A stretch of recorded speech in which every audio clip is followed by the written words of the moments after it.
Barkanmu da saduwa a daidai wannan lokaci na safiyar yau 12 ga watan bakwai shekara 2020 daidai, inda za mu kawo muku abubuwa guda huɗu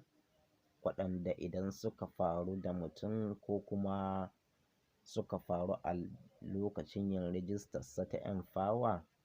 to akwai yiwuwar ba zai samu shiga wato a ɗauke shi a cikin wannan ɗauka da za a yi ba ta Part C. Ga abubuwan kamar haka.